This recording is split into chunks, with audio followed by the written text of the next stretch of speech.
Amazing facts, ஆச்சரியமான உண்மைகள் ஊழியங்களின் சார்பாக தானியேல் மற்றும் வெளிப்படுத்தலின் தீர்க்க தரிசனங்கள் என்ற தலைப்பில் நாம் சத்தியங்களை தொடர்வரிசை பாடங்களாக படித்து கொண்டு வருகிறோம். இந்த நாளின் பாடத்தை படிப்பதற்கு கூடி வந்திருக்கிறவங்க எல்லாரையும் இயேசுவின் நாமத்தில் நான் வாழ்த்தி வரவேற்கின்றேன். இன்றைய பாடத்தை படிப்பதற்கு முன்பதாக இலவச பிரதி குறித்த அறிமுகத்தை உங்களுக்கு நாங்கள் செய்ய விரும்புகிறோம். பிசாசு நரகத்திற்கு பொறுப்பாளியா என்ற அழகான இலவச சத்திய புத்தகம் உங்களுக்கு அனுப்பப்பட காத்திருக்கிறது. இந்த புத்தகத்தை பெற விரும்புகிறவர்கள் நீங்கள் எங்களுடைய தொலைபேசி எண்ணோடு தொடர்பு கொள்ளும்படி அன்போடு அழைக்கிறேன். மேலும் அமேசிங் ஃபேக்ட்ஸ் வெப்சைட்டில் நீங்கள் உள்ளே போய் டவுன்லோட் பண்ணி கொள்ளும்படியும் இலவசமாக பெற்றுக்கொள்ளலாம் என்பதையும் உங்களுக்கு நாங்கள் அன்போடு தெரிவித்துக் கொள்கிறோம். இந்த நாளில் நாம் படிக்க போகிற சத்தியம், பிசாசு நரகத்திற்கு பொறுப்பாளியா? நாம் இந்த பாடத்தை படிப்பதற்கு முன்பதாக ஜெபித்து தொடங்கலாமா? எங்கள் நல்ல பிதாவே, இந்த நாளில் நீர் எங்களோடு பேசும்படி நாங்கள் காத்திருக்கிறோம். தகப்பனே, கால கடைசியில் வாழக்கூடிய நாங்கள் சத்தியத்தை குறித்த மனத்தெளிவு பெற வேண்டும் என்று கர்த்தர் எங்களுக்கு இந்த பாக்கியத்தை தருகிறீர். இந்த பாக்கியத்தை பொன்னான வாய்ப்பாக நாங்கள் கருதி சத்தியத்தை தெளிவாய் கற்றுக்கொள்ள ஆவியானவர் எங்கள் அகக்கண்களை திறந்தருளும். இயேசுவின் நாமத்தில் ஜெபிக்கிறோம் நல்ல பிதாவே, ஆமென். ஆபிரகாம் என்ற தேவ மனிதன், அவருடைய குடும்பத்தார், அவருடைய குடும்பத்தில் அவருடைய சகோதரனின் மகனாகிய லோத்து, இப்படி எல்லாரும் என்ன செய்கிறார்கள்? பாபிலோனை விட்டு அங்கே ஊர் என்ற ஊரை விட்டு புறப்பட்டு தேவன் காண்பிக்கிற தேசத்திற்கு அவர்கள் பயணமானார்கள். அப்படி அவர்கள் பயணமாகி ஒரு குறிப்பிட்ட இடத்திற்கு வரும் பொழுது ஆபிரகாமினுடைய மந்த மேய்ப்பர்களுக்கும் லோத்துவினுடைய மந்த மேய்ப்பர்களுக்கும் ஒரு சின்ன வாக்குவாதம் ஏற்படுகிறது. இந்த வாக்குவாதத்தின் அடிப்படையில் ஆபிரகாமின் கூட்டமும் லோத்துவின் கூட்டமும் பிரிய நேரிடுகிறது. அந்த சமயத்தில் லோத்து என்ன செய்கிறார்? தனக்கு மிகவும் கண்களுக்கு பசுமையாய் தோன்றக்கூடிய பகுதியை அவர் தெரிவு செய்து கொள்கிறார். அப்படி தெரிவு செய்து அந்த லோத்துவும் அவன் குடும்பமும் சோதோமிலே போய் குடியிருக்க தெரிந்து கொண்டதாக நாம் ஆதியாகமம் 13ஆம் அதிகாரத்திலே வாசிக்கிறோம். வேதம் சொல்லுகிறது, ஆதியாகமம் 13ஆம் அதிகாரம் அது மிகவும் அழகான இடம்தான் என்றாலும் ஆபத்தான இடமும் என்பதை வேதம் நமக்கு தெரியப்படுத்துகிறது. ஆதியாகமம் 13ஆம் அதிகாரம் 13ஆம் வசனம், சோதோமின் ஜனங்கள் பொல்லாதவர்களும் மகா பாவிகளுமாய் இருந்தார்கள் என்று நாம் வாசிக்கிறோம். நகர வாழ்க்கை என்பது மிகவும் பரபரப்பாக அழகாகத்தான் இருக்கும், அதே சமயத்தில் ஆபத்து நிறைந்ததாக இருக்கும் என்பதற்கு சோதோம் ஒரு நல்ல உதாரணமாக இருக்கிறது. ஏனென்றால் சோதோமில் அப்படி என்ன பாவம், என்ன பிரச்சனை இருந்தது என்பதை நாம் வேதாமத்தில் படிக்க வேண்டுமென்றால் ஆதியாகமம் 18 மற்றும் 19ஆம் அதிகாரங்களை நாம் கண்டிப்பாக வாசித்தாக வேண்டும். உங்கள் தனி தியானத்தில் நீங்கள் அந்த அதிகாரங்களை வாசித்து பாருங்கள். ஆபிரகாம் ஒரு நாள் உட்கார்ந்திருக்கும் பொழுது கர்த்தரும் 2 தூதர்களும் ஆக 3 பேர் அவனை சந்திப்பதற்கு வருகிறார்கள். ஆக ஆபிரகாம் அவர்களுக்கு உணவெல்லாம் கொடுக்கிறார். கர்த்தர் ஆபிரகாமோடு பேசினார். என்ன பேசினார்? ஆபிரகாம், நான் என்ன செய்ய போகிறேன்? சோதோம் கொமோரா மற்றும் சுற்றி இருக்கிற பட்டணங்கள் எல்லாவற்றையும் அழிக்கப் போகிறேன் என்று சொன்னார். ஏனென்றால் அங்கே சோதோம் கொமோரா பட்டணத்தில் துன்மார்க்கமான காரியங்கள் நிறைய நடைபெற்றன. ஆதியாகமம் 19ஆம் அதிகாரத்தில் லோத்து இருந்த இடத்திற்கு சோதோமுக்கு இந்த 2 தூதர்கள் செல்லுகிறார்கள். லோத்து என்ன செய்கிறார்?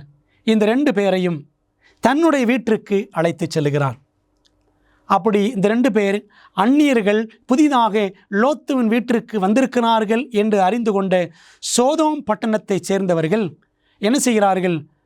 அந்த பேலியாளின் மக்கள், பிசாசின் மக்கள் ஒன்று சேர்ந்து வந்து லோத்துவை பார்த்து, உன் வீட்டிற்கு வந்த அந்த 2 பேரையும் வெளியே கொண்டு வா, நாங்கள் அவர்களை அறிய வேண்டும் என்று கேட்கிறார்கள். அப்படியானால் என்ன அர்த்தம்? ஆண்கள் மற்ற ஆண்களோடு தவறான விதத்தில் உடல் உறவு கொள்ளக்கூடிய ஓரின சேர்க்கை என்ற கொடிய பாவம் சோதோமிலே இருந்தது. அப்படிப்பட்ட பாவம் செய்வதற்கு இந்த 2 விருந்தினர்களையும் என்ன செய்கிறார்கள்? அந்த ஊர் மக்கள் வெளியே கொண்டு வரும்படி லோத்துவினிடத்தில் கேட்டார்கள். என்ன நடந்தது? அந்த வந்த 2 பேரும் இதுவரைக்கும் மனிதர்கள் என்று எல்லாரும் நினைத்து கொண்டிருந்தார்கள். ஆனால் அவர்கள் தூதர்கள் என்பதை தங்களுடைய வல்லமையின் மூலமாக வெளிக்காண்பித்து அங்கே கூடி வந்த சோதம் ஊராரை குருட்டாட்டம் அடைய செய்து அந்த இடத்திலிருந்து லோத்துவையும் அவன் குடும்பத்தையும் தப்புவிக்க செய்ய இந்த 2 தூதர்கள் முயற்சித்தார்கள் என்று ஆதியாகமம் 19ஆம் அதிகாரத்தில் வாசிக்கிறோம். வசனம் 17 சொல்லுகிறது, உன் ஜீவன் தப்ப ஓடிப்போ, பின்னிட்டு பாராதே, இந்த சமபூமியில் எங்கும் நில்லாதே, நீ அழியாதபடிக்கு மலைக்கு ஓடிப்போ என்றான் என்று வாசிக்கிறோம். பிரியமானவர்களே, தேவதூதர்கள் லோத்து, அவனுடைய மனைவி, திருமணம் ஆகாத அவனுடைய 2 குமாரத்திகள் எல்லாருடைய கைகளையும் பிடித்து, நீங்கள் இந்த ஊரை விட்டு, இந்த நகரத்தை விட்டு அந்த மலைக்கு ஓடிப்போங்கள் என்று எச்சரிப்பு கொடுக்கப்பட்டது. வேதத்தில் வாசிக்கிறோம், அப்பொழுது கர்த்தர் சோதோமின் மேலும் கொமோராவின் மேலும் கர்த்தராலே வானத்திலிருந்து கந்தகத்தையும் அக்கினியையும் வருஷிக்க பண்ணி ஆண்டவர் என்ன செய்தாராம்? அந்த 5 பட்டணங்கள் சோதோம், கொமாரா, அத்மா, செபோயிம் மற்றும் பேலா என்று சொல்லக்கூடிய 5 பட்டணங்கள் எல்லாம் அக்கினியினால் அழிக்கப்பட்டன என்று நாம் வேதாமத்தில் பார்க்கிறோம். வசனம் தொடர்ந்து சொல்லுகிறது, அது 19:28 சோதோம் கொமோரா பட்டணங்களின் திசையையும் மற்றும் அங்கே எழும்பின அந்த பூமியின் புகை எல்லாவற்றையும் பார்க்கும் பொழுது அது சூளையின் புகையைப் போல எழும்பிற்று என்று நாம் பார்க்கின்றோம். பிரியமானவர்களே, ஆண்டவர் வானத்திலிருந்து அக்கினி கந்தகத்தை இறக்கி என்ன செய்தாராம்? சோதோம் கொமோரா மற்றும் அங்கிருந்த 3 பட்டணங்கள், ஆக மொத்தம் 5 பட்டணங்களை அழித்து போட்டார். அவன் மனைவிக்கு என்ன ஆயிற்று? லோத்துவின் மனைவியோ பின்னிட்டு பார்த்து உப்புத்தூண் ஆனாள் என்று ஆதியாகமம் 19:26 வாசிக்கிறோம். அன்பான தேவ பிள்ளைகளே, இந்த சம்பவம் நமக்கு என்ன கற்றுக் கொடுக்கிறது என்றால், துன்மார்க்கரின் அழிவு முடிவு எப்படி இருக்கும் என்பதை நாம் கற்றுக்கொள்வதற்கு இந்த சம்பவம் நமக்கு ஒரு அடிப்படை பாடமாக இருக்கிறது. கேள்வி பதில் அடிப்படையில் தொடர்ந்து படிக்கலாமா? துன்மார்க்கரின் அழிவுக்கு எடுத்துக்காட்டாக எந்த 2 பட்டணங்கள் கொடுக்கப்பட்டுள்ளன? சோதோம் கொமோரா என்னும் பட்டணங்களையும் சாம்பலாக்கி கவிழ்த்து போட்டு ஆக்கினைக்குள்ளாக தீர்த்து பிற்காலத்தில் அவபக்தியாய் நடப்பவர்களுக்கு அவைகளை திருஷ்டாந்தமாக வைத்து என்று 2 பேதுரு 2ஆம் அதிகாரம் 6ஆம் வசனத்தில் நாம் வாசிக்கிறோம். அன்பான தேவ பிள்ளைகளே, இந்த 5 பட்டணங்கள் வேதம் நமக்கு காட்டுகிற பட்டணங்கள். அதில் இந்த 2 பட்டணங்கள் மகா கொடிய பாவங்களை செய்தது. தேவன் என்ன செய்தாராம்? அக்கினியை இறக்கி இந்த 2 பட்டணங்களையும் சாம்பலாக்கி, வார்த்தையை கவனியுங்கள், சாம்பலாக்கி கவிழ்த்து போட்டார் என்று நாம் பார்க்கின்றோம். எப்பொழுது துன்மார்க்கர் நரக அக்கினியில் அழிக்கப்படுவார்கள்? வேதத்தில் வாசிக்கிறோம், கர்த்தர் தேவபக்தியுள்ளவர்களை சோதனை நின்று ரட்சிக்கவும் அக்கிரமக்காரரை ஆக்கினைக்குள்ளானவர்களாக நியாய தீர்ப்பு நாளுக்கு வைக்கவும் அறிந்திருக்கிறார் என்று 2 பேதுரு 2:9 வாசிக்கிறோம். ஆண்டவர் துன்மார்க்கரை அழிப்பதற்கென்று நியாய தீர்ப்பு நாள் ஒன்றை, அவர்களுக்கு தண்டனை அளிக்கும் நாள் ஒன்றை வைத்திருக்கிறார். வேதம் தொடர்ந்து சொல்லுகிறது, நான் சொன்ன வசனமே அவனை கடைசி நாளில் நியாயந்தீர்க்கும். யோவான் 12:48. துன்மார்க்கரை நியாயந்தீர்ப்பதற்கென்று ஆண்டவர் கடைசியான ஒரு நாளை வைத்திருக்கிறார் என்று தெளிவாக பார்க்கிறோம். மத்தேயு 13:40 ஆண்டவர் இயேசு கிறிஸ்து சொன்ன 8 ஓமைகள் காணப்படுகின்றன. அதிலே ஒன்றிலே ஆண்டவர் சொல்லுகிறார் பாருங்கள், அதனால் களைகளை சேர்த்து அக்கினியால் சுட்டெரிக்கிறது போல இவ்வுலகத்தின் முடிவிலே நடக்கும் என்று மத்தேயு 13:40 வாசிக்கிறோம்.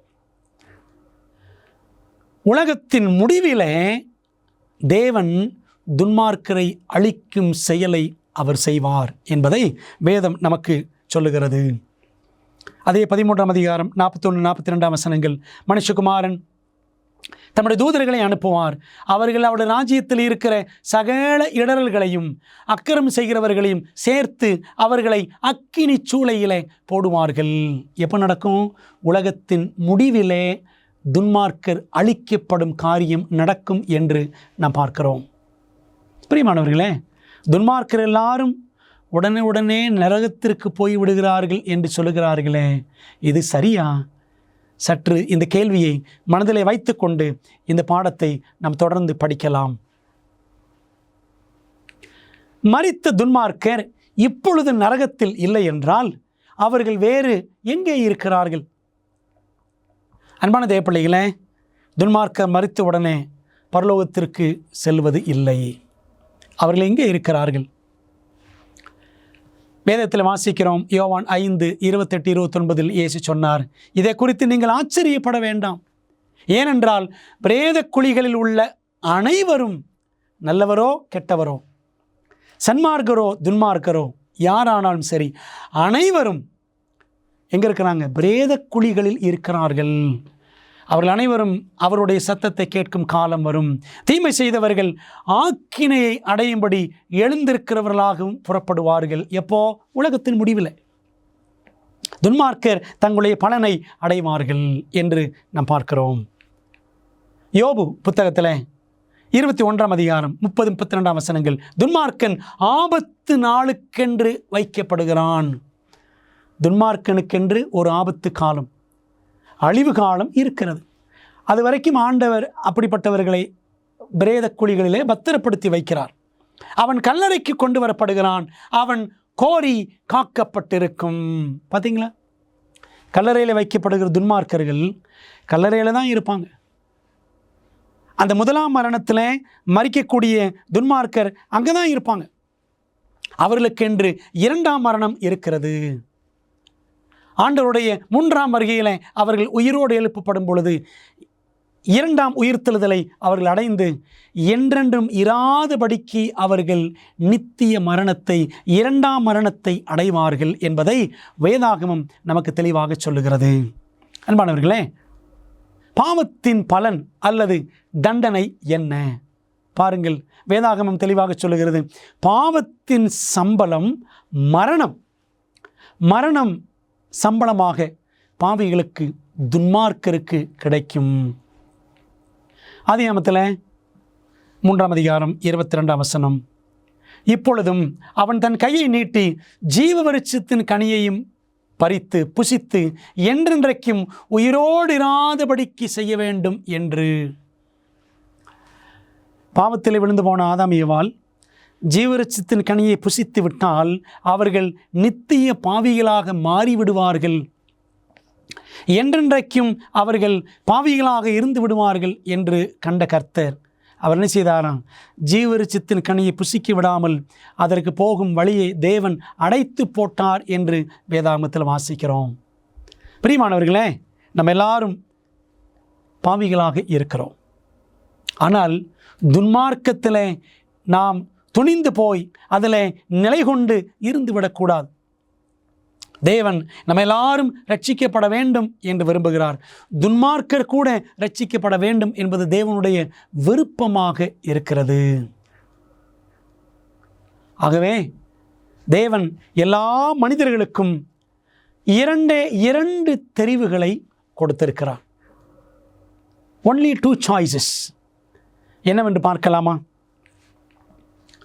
தேவன் தம்முடைய ஒரே பேரான குமாரனை விசுவாசிக்கிறவன் எவனோ அவன் கெட்டு போகாமல் நித்திய ஜீவனை அடையும்படிக்கு, ஒன்று கெட்டு போக வேண்டும், இன்னொன்று நித்திய ஜீவனை அடைய வேண்டும்.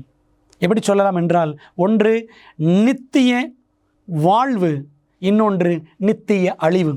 இந்த ரெண்டில் ஏதாகிலும் ஒன்றை நாம் தெரிந்து கொள்ள வேண்டும் என்று தேவன் நம்மிடத்தில் விரும்புகிறார், எதிர்பார்க்கிறார். பாவத்திற்கான தண்டனை நித்திய அக்கினியின் ஆக்கினை என்றால் இயேசு முழுமையான விலையை செலுத்தவில்லை. அன்பான தேவப்பிள்ளைகளே, இன்றைக்கு உலகத்தில் என்ன பொதுவாக நம்பப்படுகிறது என்றால், துன்மார்க்கர் மரித்த உடனே நரகத்திற்கு போய்விடுகிறார்கள். அப்படி நரகத்திற்கு போகிறவர்கள் அவங்க என்ன செய்வாங்க? நித்தியமாக நரகத்தில் அவர்கள் வாட்டி வதைக்கப்படுவார்கள் என்று இன்றைக்கு கிறிஸ்தவத்தில் பொதுவாக போதிக்கப்படுகிறது. அன்பான தேவப்பிள்ளைகளே, துன்மார்க்கர் உடனே நரகத்திற்கு போய்விடுகிறார்களா? அவர்கள் நித்திய தண்டனையை அடைந்து கொண்டே அவர்கள் அனுபவித்து கொண்டே இருக்கிறார்கள் என்றால் பாவத்திற்கான தண்டனை நித்திய அக்கினையின் ஆக்கினை என்றால் அவர் நித்தியமாக எரிந்து கொண்டே இருப்பார்கள் என்றால் இயேசு முழுமையான விலையை செலுத்தவில்லை என்றுதான் பொருள்.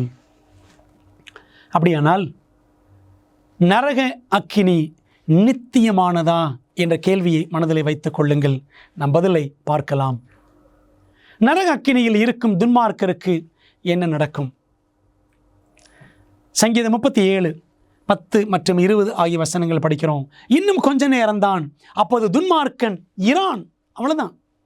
துன்மார்க்கன் அடையக்கூடிய அந்த தண்டனை, அழிவு எல்லாம் கொஞ்ச நேரத்தில் முடிஞ்சு போயிடும். துன்மார்க்கரோ அழிந்து போவார்கள், அவர்கள் புகைந்து போவார்கள்.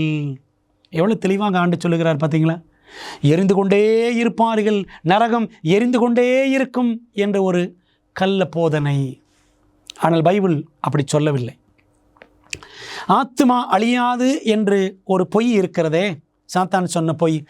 அந்த பொய்யின் அடிப்படையில் உருவான இன்னொரு உபதேசம்தான் இட்டர்னல் ஹெல்ஃபயர், நித்திய நரகம் என்ற ஒரு தவறான போதனை. வேதம் என்ன சொல்லுகிறது? தொடர்ந்து பாருங்கள். இதோ சூளையைப் போல எரிகிற நாள் வரும், அப்பொழுது அகங்காரிகள் யாவரும் அக்கிரமம் செய்கிற யாவரும் துரும்பாய் இருப்பார்கள் என்று மல்கியா 4:1 வாசிக்கிறோம். சூளையைப் போல எரிகிற நாள் வரும். அந்த நாளில் என்ன நடக்கும்? அக்கிரமக்காரர்கள் எல்லாரும் துரும்பாகி போவார்கள். தொடர்ந்து பாருங்கள். இன்னொரு வசனத்தை தொடர்ந்து படித்தால் புரியும். வரப்போகிற அந்த நாள் அவர்களை சுட்டெரிக்கும்.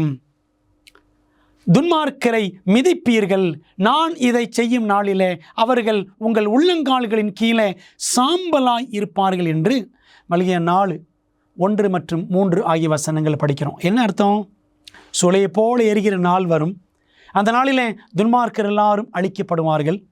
அந்த துன்மார்க்கர் முடிவில் என்ன ஆவார்கள்? அவர்கள் உங்கள் உள்ளங்கால்களின் கீழே சாம்பலாய் இருப்பார்கள். The wicked will become ashes. அவர்கள் சாம்பலாகி போவார்கள். அவ்வளவுதான். பைபிள் அதான் சொல்லுது. அவர்கள் என்றென்றும் நரகத்தில் எரிந்து கொண்டே இருப்பார்கள் என்று வேதம் சொல்லவில்லை. நித்திய நரகம் என்று எங்கேயுமே இல்லை. நரகம் என்று இப்பொழுது எங்கேயுமே இல்லை. பிரியமான தேவ பிள்ளைகளே, இது நம்மை அடுத்த கேள்விக்கு வழி நடத்துகிறது. நரக அக்கினி எங்கே அமைந்திருக்கும்? பாருங்கள். வெளிப்படுத்தல் 20:9 அவர்கள், அதாவது துன்மார்க்கர், பூமி எங்கும் பரம்பி பரிசுத்தவான்களுடைய பாளையத்தையும், பிசாசும் அவன் கூட்டத்தார் எல்லாரும் பரிசுத்தவான்களுடைய பாளையத்தையும் பிரியமான நகரத்தையும் வளைந்து கொண்டார்கள். அப்பொழுது தேவனால் வானத்திலிருந்து அக்கினி இறங்கி அவர்களை பட்சித்து போட்டது. அவ்வளவுதான். ஆண்டவர் இயேசு கிறிஸ்து 3ஆம் முறையாக வரும்பொழுது துன்மார்க்கர் எல்லாரும் 2ஆம் உயிர்த்தெழுதலிலே உயிர் பெறுவார்கள். அப்போ சாத்தான் இவர்கள் எல்லாரையும், துன்மார்க்கர் எல்லாரையும் பார்த்து, நான் தான் உங்களை உயிரோடு எழுப்பினேன் என்று சொல்லி, இதோ இது நம்முடைய நகரம். அந்த சமயத்தில் பரலோகம் கீழே இறங்கி இருக்கும். இந்த நகரம் பரிசுத்த நகரம், நம்முடைய நகரம். அவர்கள் உள்ளே போய் அதை ஆக்கிரமித்திருக்கிறார்கள், நாம் அதை பிடித்து கொள்வோம் என்று சொல்லி துன்மார்க்கர் என்ன செய்வானா? துன்மார்க்கர் எல்லாரையும் சாத்தான் ஒன்று திரட்டி பரலோக நகரத்தை கைப்பற்ற அவன் முயற்சிப்பான். ஆண்டவர் என்ன செய்வார்? வானத்திலிருந்து அக்கினி இறக்கி சாத்தானையும் அவனுடைய தூதர்களையும் இன்னும் பாவிகள் எல்லாரையும் பட்சித்து போடுவார் என்று வாசிக்கிறோம். இது எங்கே நடக்கும்? பூமியில் நடக்கும். அப்படித்தான் வெளிப்படுத்தல் 20ஆம் அதிகாரத்தில் வாசிக்கிறோம். அது பூமியிலே நடக்கும். அன்பானவர்களே, இதை படிக்கும் பொழுது சாத்தான் எப்படி அழிக்கப்படுவான் என்பதை கூட ஒரு வசனத்தை வாசித்து நாம் புரிந்து கொள்ள வேண்டும். எசேக்கியேல் 28ஆம் அதிகாரம் வசனம் 18 பாருங்கள். ஏற்கனவே ஒரு முறை இந்த வசனத்தை நான் சொல்லியிருக்கிறேன். அந்த வசனத்தில் வாசிக்கிறோம், உன் அக்கிரமங்களின் ஏராளத்தினாலும் உன் வியாபாரத்தின் அநீதத்தினாலும் உன் பரிசுத்த ஸ்தலங்களை பரிசுத்த குலைச்சலாக்கினாய். சாத்தான் என்ன செய்தான்? பரலோகத்தையே கெடுத்து போட்டு விட்டான். அங்கே இருக்கிற தூதர்களை, 1/3 தூதர்களை தன் பக்கம் இழுத்து கொண்டு விட்டான். பரலோகத்திலே கலகம் உண்டாக்கினான்.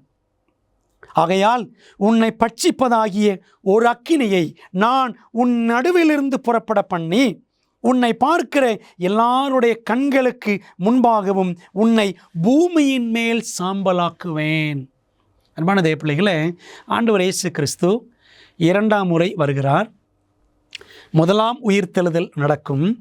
கிறிஸ்துவுக்குள் மரித்தவர்கள் முதலாம் உயிர்த்தெழுதலிலே பங்கு பெறுவார்கள்.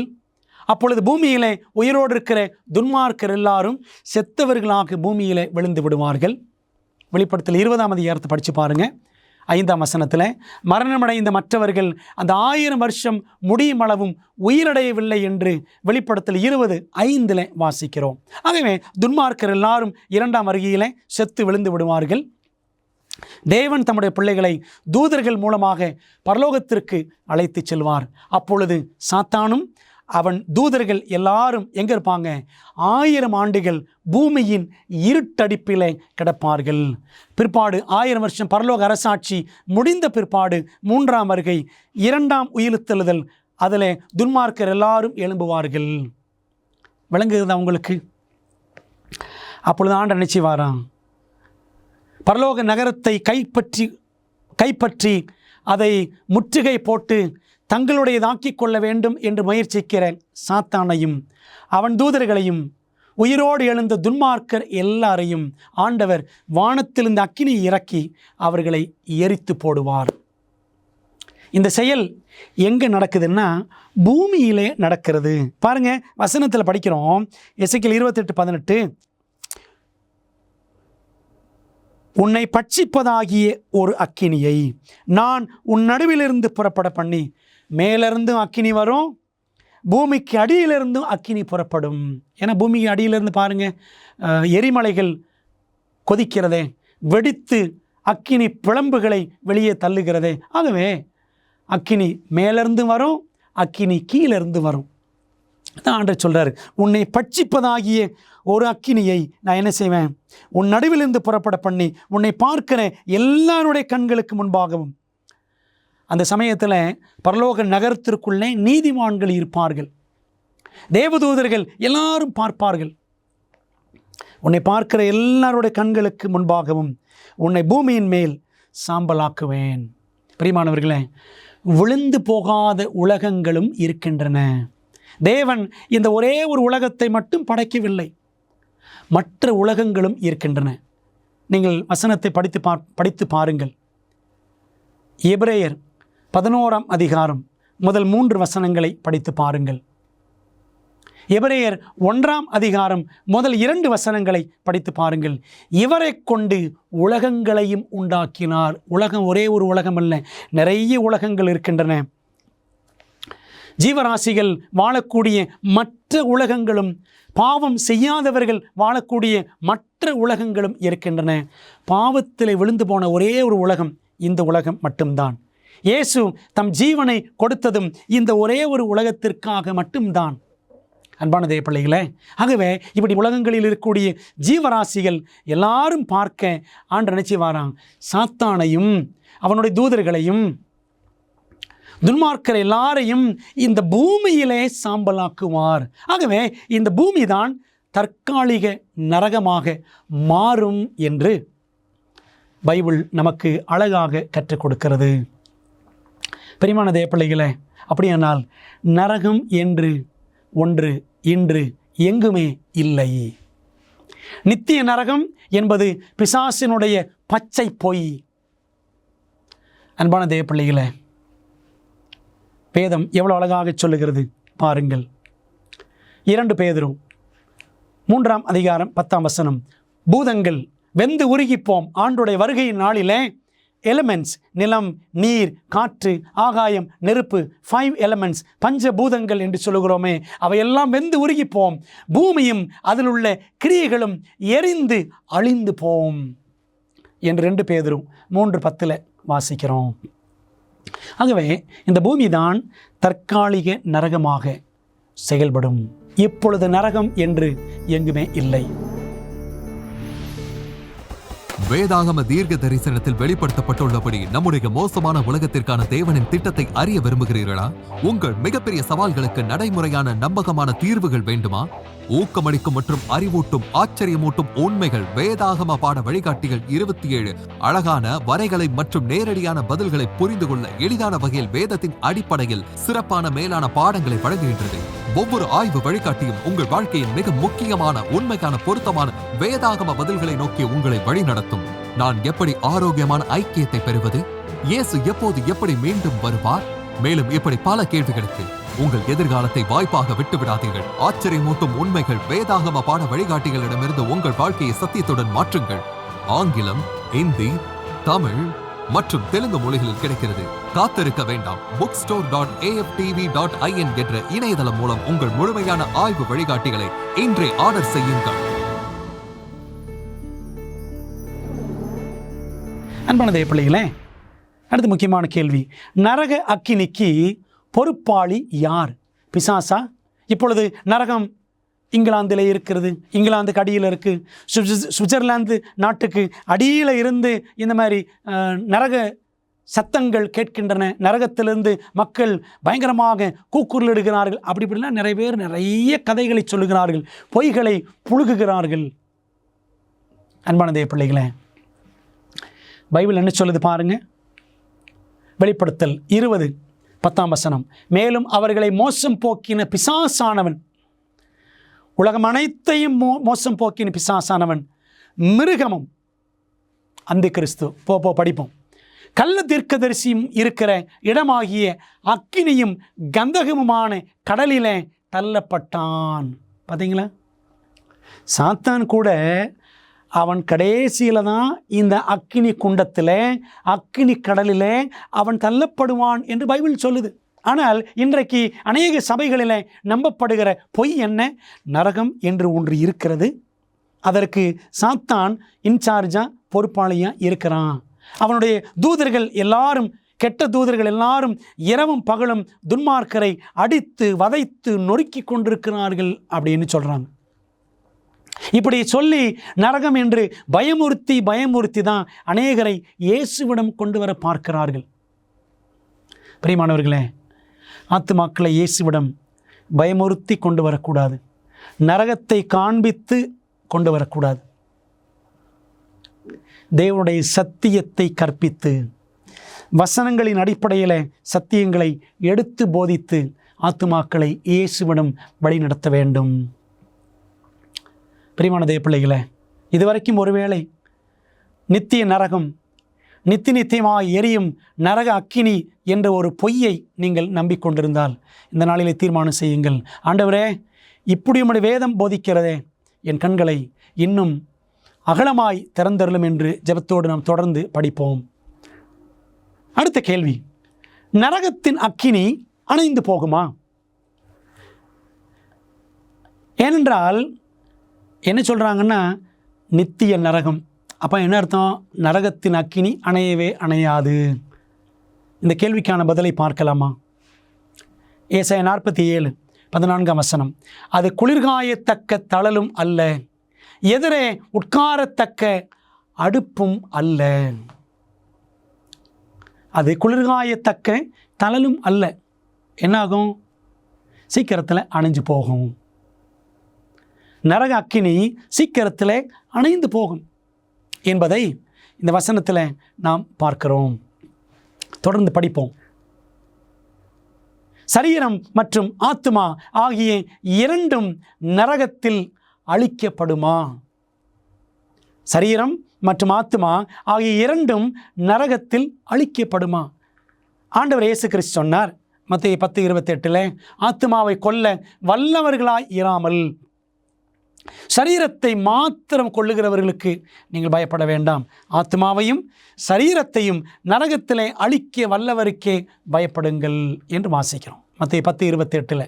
அன்பானவர்களே, ஆத்மாவும் அழிக்கப்படும், சரீரமும் அழிக்கப்படும். இரண்டையும் நரகத்திலே அழிக்க வல்லவருக்கே பயப்படுங்கள். அப்போ அந்த வசனம் நமக்கு என்ன தெளிவாக சொல்லுதுன்னா, ஆத்மா அழியும். ஏற்கனவே எசேக்கியேல் 18 4ஆம் வசனம் 20ஆம் வசனம் 2 இடங்களில் படிக்கிறோம் திரும்ப திரும்ப, பாவம் செய்கிற ஆத்மாவே சாகும். அவ்வளவுதான். பிரியமான தேவ பிள்ளைகளே, ஆத்மா அழியாமை உடையது என்பது தேவன் கொடுத்த சத்தியம் அல்ல, அது பிசாசு கொண்டு வந்த அசத்தியம், பிசாசு புனைந்து விட்ட பொய் என்றுதான் நாம் சொல்ல வேண்டும். அப்படியானால் யாருக்காக நரக அக்கினி வைக்கப்பட்டிருக்கிறது? இயேசுவே சொன்னார் மத்தேயு 25:41, என்னை விட்டு பிசாசுக்காகவும் அவன் தூதர்களுக்காகவும் ஆயத்தம் பண்ணப்பட்டிருக்கிற நித்திய அக்கினியிலே போங்கள் என்று இயேசு சொன்னார். இந்த நித்திய அக்கினி, இயேசு சொன்ன இந்த வார்த்தை தான் அநேகருக்கு ஒரு பெரிய இடரலாக இருக்கிறது. நித்திய அக்கினின்னு இயேசு சொல்லியிருக்கிறாரே, அப்போது அந்த நரகம் நித்தியமாக எரிந்து கொண்டுதான் இருக்கும் என்று நினைக்கிறார்கள். தேவன் துன்மார்க்கரை அழிப்பதை குறித்து வேதம் எவ்வாறு குறிப்பிடுகிறது? நன்றாக இந்த கேள்விக்குரிய பதிலை நாம் சிந்தனை செய்து பார்க்க வேண்டும். ஏசாயா 28:21 கர்த்தர் தமது கிரியையாகிய அபூர்வமான கிரியையை செய்யவும். அந்த அபூர்வமான கிரியை, அதை நீங்கள் ஆங்கிலத்தில் படிச்சிங்கன்னா strange act, God's strange act, தேவனுடைய அபூர்வமான கிரியை. அதாவது அபூர்வம்னா அவர் அதை அடிக்கடி செய்கிறது கிடையாது, எப்பயாவது நடக்கிற ஒரு செயலைத்தான் அபூர்வம் என்று சொல்வார்கள். ஆகவே ஆண்டவர் எப்பொழுதுமே செய்ய விரும்பாத ஒரு செயல்தான் அபூர்வமான செயல். கர்த்தர் தமது அபூர்வமான கிரியையை செய்யவும், தமது வேலையாகிய அபூர்வமான வேலையை நிறைவேற்றவும் கோபங்கொள்வார் அப்படின்னு வாசிக்கிறோம். ஆண்டவர் துன்மார்க்கரின் அழிவை ஒரு அபூர்வமான கிரியையாக அவர் செய்வார் என்று நாம் பார்க்கிறோம். அவியாத அக்கினி என்று வேதம் கூறும் சொற்றொடருக்கு ஒரு காலம் அணைந்து போகாத அக்கினி என்று அர்த்தமாகுமா?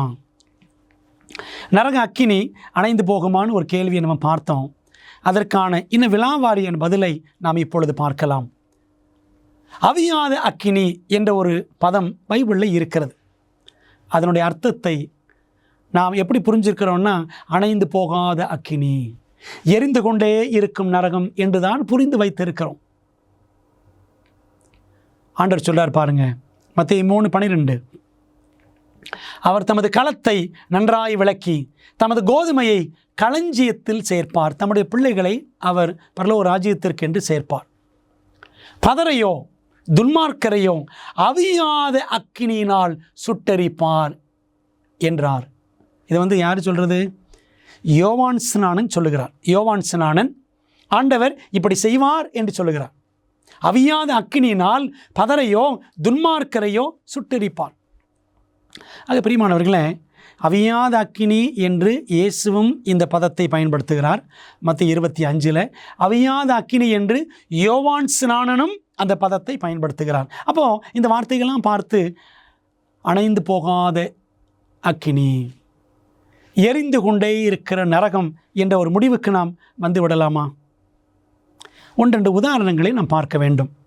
இந்த அவியாத அக்கினியை புரிந்து கொள்ள வேண்டும் என்றால் பாருங்கள், எரேமியா 17:27 நீங்கள் ஓய்வு நாளை பரிசுத்தமாக்கும்படிக்கும் ஓய்வு நாளிலே சுமையை எருசலேமின் வாசல்களுக்குள் எடுத்து வராதிருக்கும்படிக்கும் என் சொல்லை கேளாமற் போனீர்களாகில் நான் அதன் வாசல்களில் தீக்கொளுத்துவேன், அது எருசலேமின் அரமனைகளை பட்சித்தும் அவிந்து போகாதிருக்கும் என்று கர்த்தர் சொல்லுகிறார் என்று எரேமியா 17:27 வாசிக்கிறோம். யூதா ஜனங்கள் 70 வருஷம் கைதிகளாகி பாபிலோனுக்கு கொண்டு செல்லப்பட்டார்கள். அதற்கு ஒரு காரணம், அவர்கள் தேவனுடைய ஓய்வு நாளை கடைபிடிப்பதில் உண்மையாய் இருக்கவில்லை. நான் பார்த்தோம் அல்லவா, 7ஆம் நாள் ஓய்வு நாள், அதுவே கர்த்தருடைய நாள், கர்த்தருடைய பரிசுத்த நாள் சனிக்கிழமை. அந்த 7ஆம் நாளை கடைபிடிப்பதில் அவர்கள் உண்மையாய் இல்லாமல் எல்லா அலுவல்களையும் பிஸ்னஸ் எல்லாம் பண்ணாங்க. அப்போ ஆண்டவர் சொன்னார், நீங்கள் ஓய்வு நாளை கடைபிடிக்காதனால நான் என்ன செய்வேன், எருசலேமிலே தீ கொளுத்துவேன், அந்த தீ அவிந்து போகாதிருக்கும் என்று ஆண்டவர் சொன்னார். பிரியமானவர்களே, ஆகவே ஆண்டவர் நேபுகாத்நேச்சார் மூலமாக எருசலேமை தீ கொளுத்தினார். கேள்வி, அப்பொழுது கொளுத்தப்பட்ட அக்கினி இன்னும் எரிந்து கொண்டே இருக்கிறதா?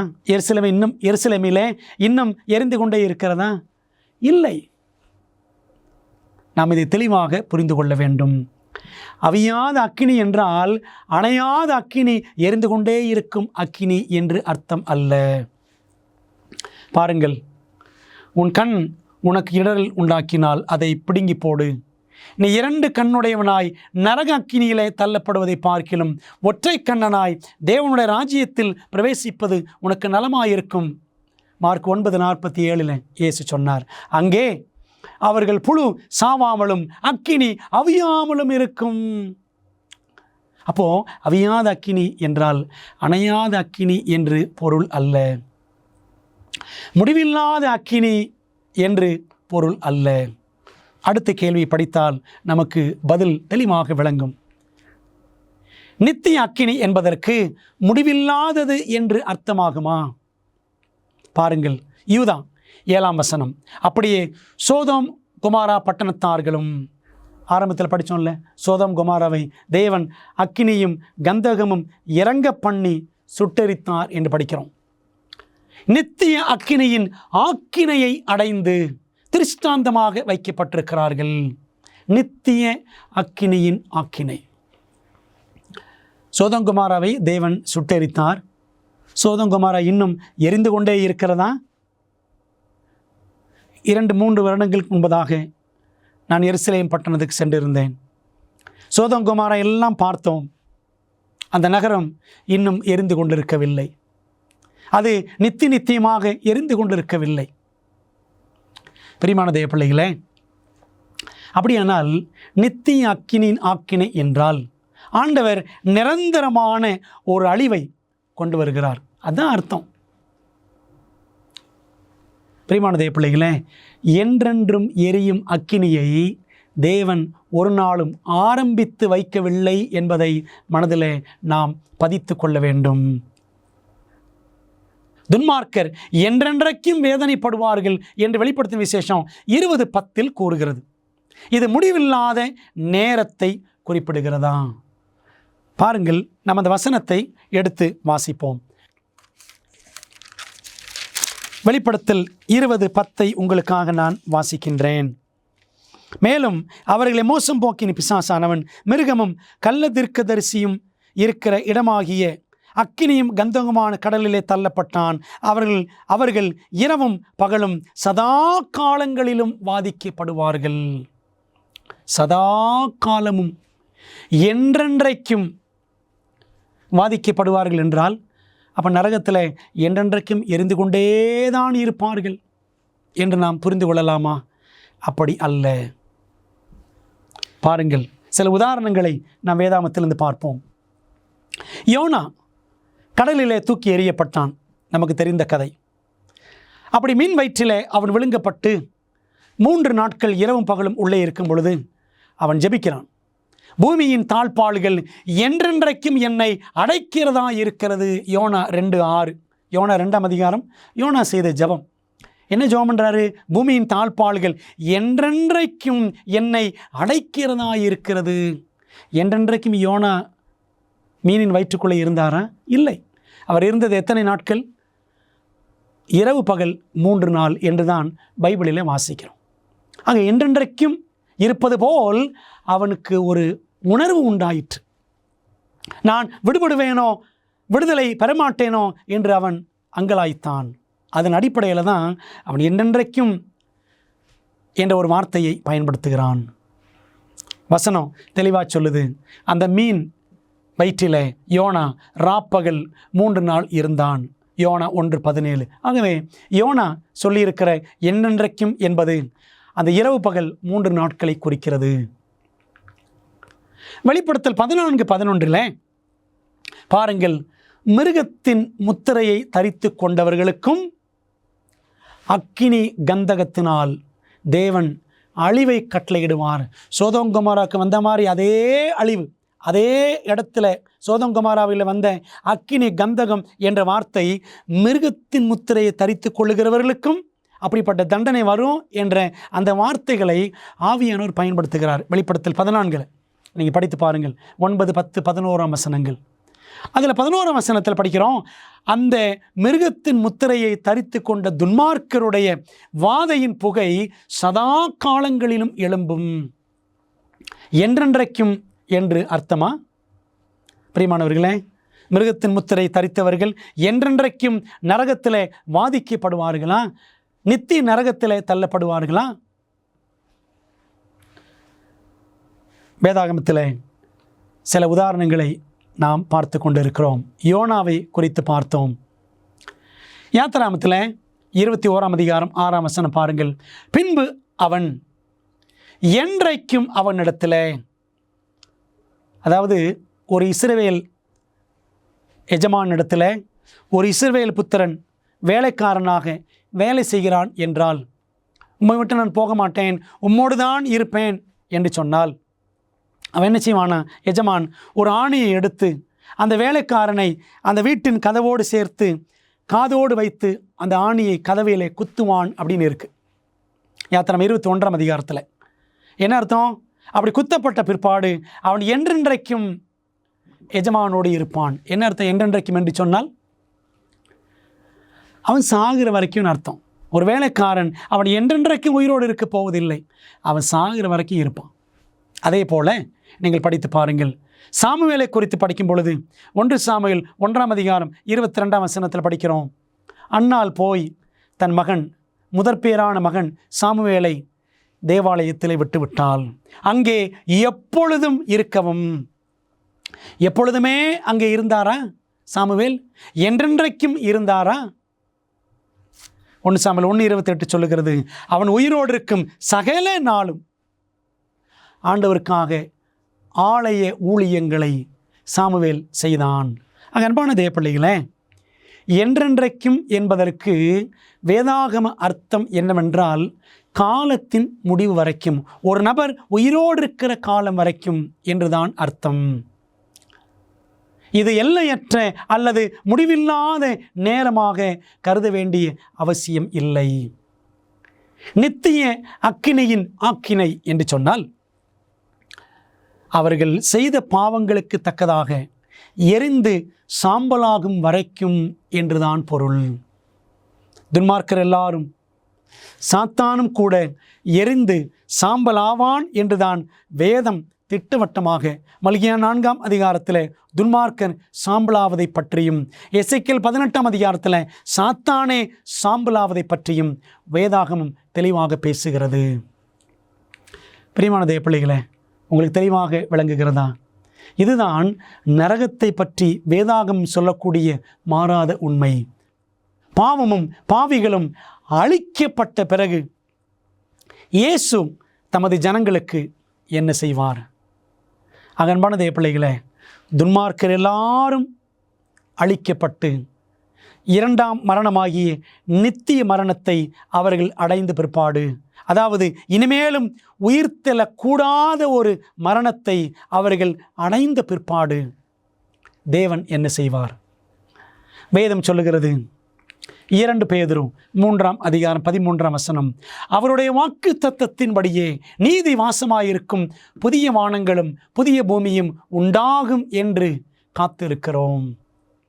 ஆண்டவர் துன்மார்க்கர் எல்லாரையும் பழைய வானம் பழைய பூமியிலே அழித்த பிற்பாடு, பரலோக அக்கினி இறக்கி அழித்த பிற்பாடு அவர் புதிய வானம் புதிய பூமியை சிருஷ்டிப்பார்.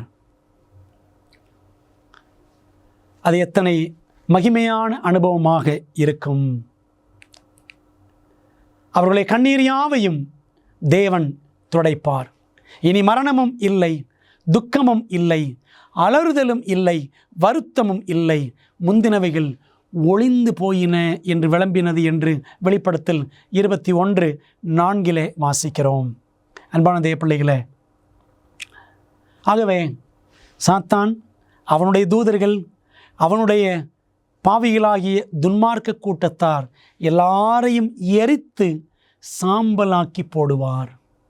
அதுக்கு பிறகுதான் ஆண்டவர் நிச்சயமாறான் புதிய வானம் புதிய பூமியை படைப்பார்.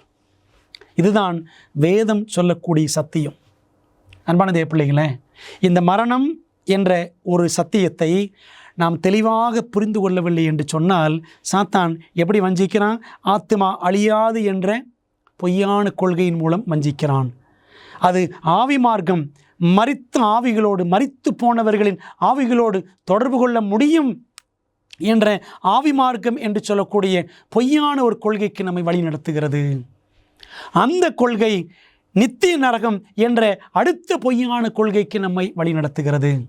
பிரியமானவர்களே, சாத்தான் எப்படிலாம் வஞ்சிக்கிறான் பார்த்தீங்களா? ஆனால் வேதம் எவ்வளவு தெளிவாக பேசுகிறது என்பதை நாம் பார்த்தோம். தேவன் புதிய வானம் புதிய பூமியை படைத்த பிற்பாடு பாவ பிரச்சனை மீண்டும் எழும்புமா? நாகும் 1:9 வாசிக்கிறோம், இடுக்கம் மறுபடியும் உண்டாகாது. அதாவது பாவம் மீண்டும் தலை எடுக்காது. பிசாசின் கிரியைகள் இனிமேல் மறுபடியும் உண்டாகாது என்பதை தேவன் நமக்கு மிக தத்ரூபமாக விளக்குகிறார். எப்படிப்பட்ட ஆழமான கேள்வியை யோபு கேட்கிறார் பாருங்கள். யோபு 4:17, மனுஷன் தேவனை பார்க்கிலும் நீதிமானாய் இருப்பானோ? அன்பானவர்களே, நீங்களும் நானும் நீதிமான்கள் என்று சொல்ல முடியுமா? இயேசுவின் கிருபையினாலே, இயேசுவின் புண்ணியங்களினாலே, அவருடைய சிந்தப்பட்ட இரத்தத்தினாலே நாம் நீதிமான்கள் ஆகிறோம், நீதிமான்கள் ஆக்கப்படுகிறோம். பிரியமான தேவ பிள்ளைகளே, இந்த உலகத்தில் தேவனுக்கு பிரியமாக நாம் வாழ்ந்து தேவனுடைய நீதியை அவரை சார்ந்து விசுவாசத்தின் மூலமாக நாம் பெற்றுக்கொண்டு நாம் ஒவ்வொரு நாளும் கிறிஸ்துவின் கிருபையிலே தொடர்ந்து வளர வேண்டும். நாம் வளரக்கூடிய இந்த கிறிஸ்துவ ஜீவியத்தில் நம்முடைய வளர்ச்சியை குறித்து, ஆவிக்குரிய வளர்ச்சியை குறித்து பெருமை கொண்டு விடாதபடி ஆண்டவர் நமக்கு வெளிப்படுத்தியிருக்கிற இந்த சத்தியங்களுக்கெல்லாம் நாம் உண்மையாய் கீழ்ப்படிந்து நம்மை ஒப்பு கொடுத்து, ஆண்டவரே, பிசாசின் வஞ்சகங்களுக்கெல்லாம் எங்களை விலக்கி காத்து கொள்ளும், கிறிஸ்துவே உம்முடைய நீதியினால் எங்களை நீதிமான்களாக இன்னும் ஸ்திரப்படுத்தும் என்று சொல்லி நம்மை நாமே கர்த்தருக்கென்று ஒப்பு கொடுப்போம். மற்றெல்லாவற்றை காட்டிலும் நீங்கள் தேவனுடைய மகிமையான புதிய ராஜ்யத்தில் வாழ வேண்டும் என்று இயேசு விரும்புகிறார். நாம் நீதிமான்கள் இல்லை, நீதிமான் ஒருவனும் இல்லை என்று வேதம் தெளிவாக சொல்லுகிறது. ஆகவே இயேசுவின் நீதியை நாம் சார்ந்து கொள்ளுவோம். அவர் நமக்காக ஒரு ஸ்தலத்தை ஆயத்தம் பண்ணி கொண்டிருக்கிறார். அங்கே நாம் வாழ வேண்டும் என்று அவர் ஏங்குகிறார். அன்பானவர்களே, அவருடைய இந்த பரிசை, நித்திய ராஜ்யம் என்ற பரிசை ஏற்றுக்கொள்ள இப்பொழுதே தீர்மானிப்பீர்களா? அப்படி நீங்கள் தீர்மானிப்பீர்கள் என்று சொன்னால் நாம் பயபக்தியாக தேவனுக்கு ஒப்பு கொடுத்து நாம் ஜெபம் செய்யலாமா? எங்கள் நல்ல பிதாவே, இந்த நாளில் நாங்கள் படித்த அருமையான ஆழமான சத்தியத்திற்காக உமக்கு நன்றி. பிசாசு நரகத்திற்கு பொறுப்பாளி அல்ல. நரகம் என்று ஒன்று இப்பொழுது எங்குமே இல்லை. நித்திய நரகம் என்றும் எங்கும் இல்லை என்பதை நாங்கள் வேதத்திலிருந்து கற்றுக்கொண்டோம். ஆண்டவரே, அவியாத அக்கினி என்பதும் இல்லை. அக்கினி, நரக அக்கினி அணைந்து போகும். பிசாசும் அவன் தூதர்களும் துன்மார்க்கர் கூட்டமும் அவரவர் செய்த பாவங்களுக்கு தக்கதாக எரிந்து சாம்பல் ஆவார்கள் என்பதை நாங்கள் சத்திய வேதத்தில் படித்தோம். ஆண்டவரே, என்றென்றைக்கும் பாவிகளை, துன்மார்க்கரை நரகத்திலே வதைப்பதற்கு, வாதிப்பதற்கு நீர் கொடூரமான தேவன் அல்ல.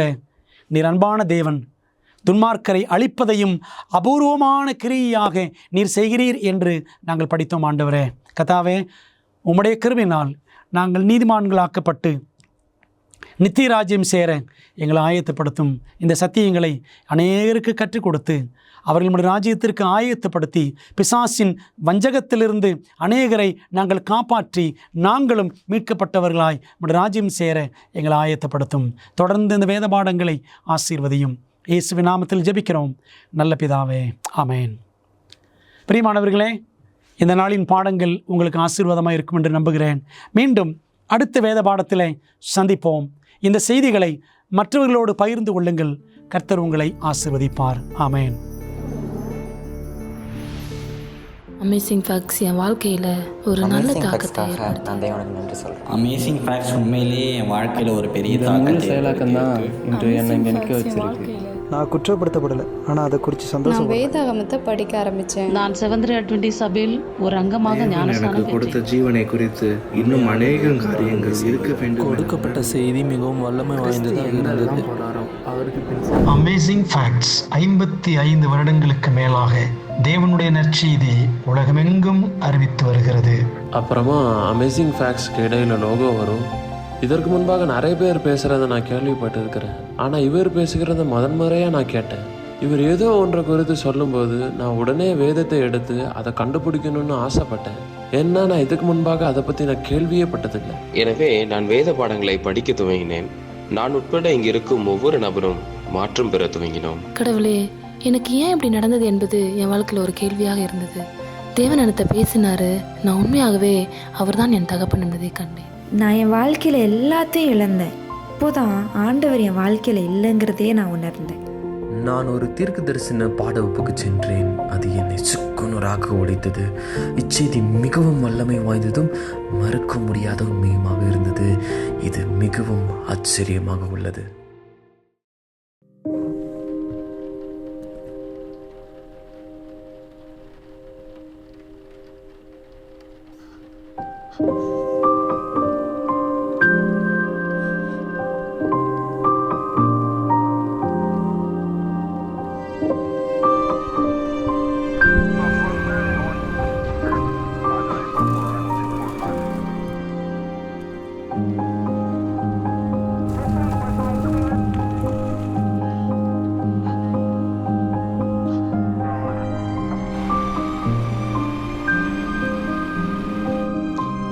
கூட்டம் ஒன்றாக கூடி வர முடியும். இனி வலி இல்லை, இனி காவல் நிலையம் இல்லை, இனி நோயும் இல்லை, மரணமும் இல்லை, துக்கமும் இல்லை.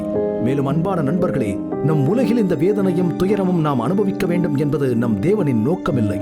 அவர் தனது சித்தமான யாவையும் நமக்கென வைத்துப் போயிருக்கிறார். சாந்த குணமுள்ளவர்கள் பாக்கியவான்கள். நான் பசியாயிருந்தேன், நீங்கள் எனக்கு போஜனம் கொடுத்தீர்கள். மிகவும் சிறியவர்களாகிய இவர்களில் ஒருவனுக்கு என் சகோதரா எதை செய்யாதிருந்தீர்களோ அதை எனக்கே செய்யாதிருந்தீர்கள்.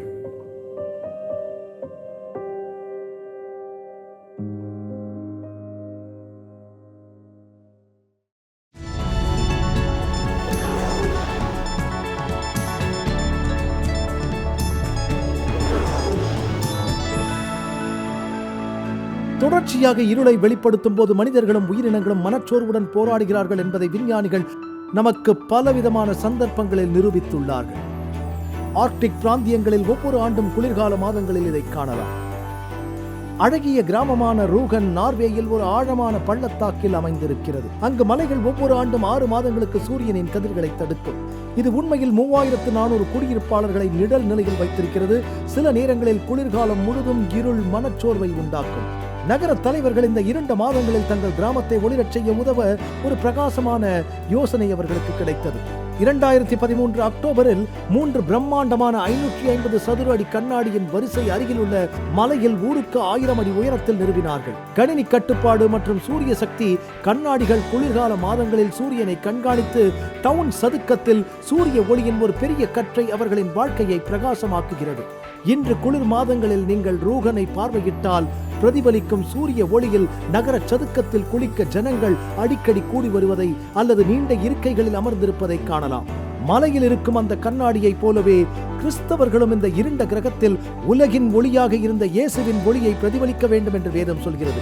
இதை பற்றி விரிவாக மத்தேயு 5:14 நீங்கள் உலகத்துக்கு வெளிச்சமாயிருக்கிறீர்கள், மலையின் மேல் இருக்கிற பட்டணம் மறைக்கப்பட்டிருக்க மாட்டாது என்று. நாம் விளக்கை கொளுத்தி மரக்காலால் மூடி வைக்காமல் விளக்கு தண்டின் மேல் வைப்பார்கள், அப்பொழுது அது வீட்டில் உள்ள அனைவருக்கும் வெளிச்சம் கொடுக்கும். இவ்வாறாக மனுஷர் உங்கள் நற்கிரியைகளை கண்டு பரலோகத்தில் இருக்கிற உங்கள் பிதாவை மகிமைப்படுத்தும்படி உங்கள் வெளிச்சம் அவர்கள் முன்பாக பிரகாசிக்க கடவுது. ஆகவே இயேசுவை பிரதிபலிப்பதன் மூலம் மற்றவர்களின் வாழ்க்கையை பிரகாசமாக்க நண்பர்கள் என்று பிரயோஜனமாக இருக்கிறார்கள்.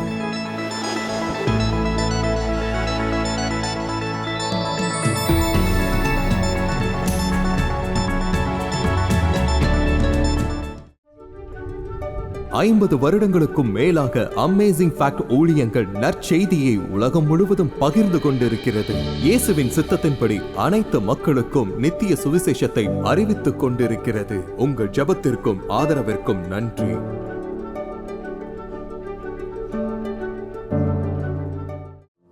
பெரோயா பட்டணத்து சபை விசுவாசிகள் தாங்கள் சத்தியங்களை கேட்ட பிற்பாடு தங்கள் இல்லத்திற்கு சென்று காரியங்கள் இப்படி இருக்கிறதா என்று வேதத்தோடு ஒப்பிட்டு மீண்டும் படித்தார்கள். அதுபோலவே நீங்களும் செய்ய வேண்டும் என்று நாங்கள் விரும்புகிறோம். இந்த தீர்க்க தரிசன தொடர் கூட்டங்களில் ஒவ்வொரு நாளும் உங்களுக்கு அந்தந்த நாளுக்குரிய செய்தி சம்பந்தமான இலவச பிரதி அறிமுகப்படுத்தப்படுகிறது. ஆகவே அந்த இலவச பிரதியை நீங்கள் திரையில் தெரியும் தொலைபேசி எண்ணை பயன்படுத்தி எங்களோடு தொடர்பு கொண்டு பெற்றுக்கொள்ளலாம், அல்லது எங்களுடைய வெப்சைட்டுக்குள்ளே சென்று நீங்கள் அதை பதிவிறக்கம் செய்து கொள்ளலாம். நீங்கள் அந்த புத்தகங்களை பெற்றுக்கொண்டு படித்து வேதத்தில் உள்ளபடியே கற்றுக்கொள்ளுங்கள். நீங்கள் படித்த பிற்பாடு உங்கள் நண்பருக்கும் அதை பகிர்ந்து கொள்ளுங்கள்.